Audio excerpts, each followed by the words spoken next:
Lepas tu makcik duduk carilah, nak cari macam mana nak cara nak belajar, nak cepat faham ni. Jadi bila makcik kita baca benda ni, makcik rasa macam minat lah.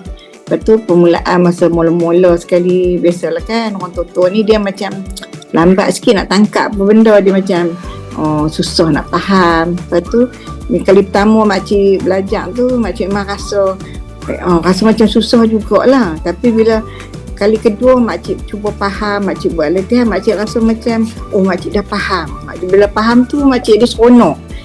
Makcik tak sabar nak tunggu kelas.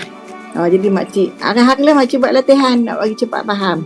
Sebab besok kan orang tua ni kalau tinggal sikit sekejap lagi dia lupa. Jadi kerja makcik macam habis kerja je makcik macam kena masuk kelas juga. Makcik buatlah hari latihan makcik. Hari-hari memang makcik dah ulang-ulang macam tu nak bagi cepat faham.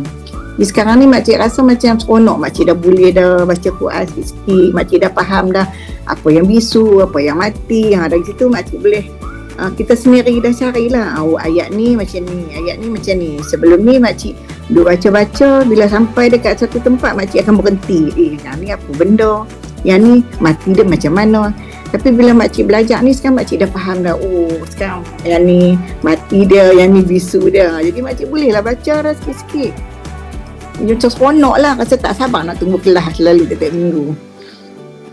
Kalau sebelum ni lama sampai berbulan baru separuh ni tak habis lagi nak belajar.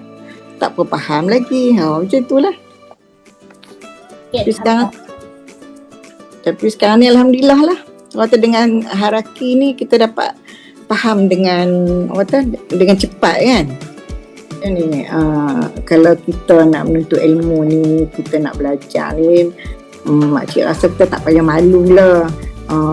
Kadang setengah tu rasa macam malu, dah berusia. Tapi makcik rasa kalau kita nak ambil ilmu ni, nak menuntut ilmu ni, kita tak payah rasa malu.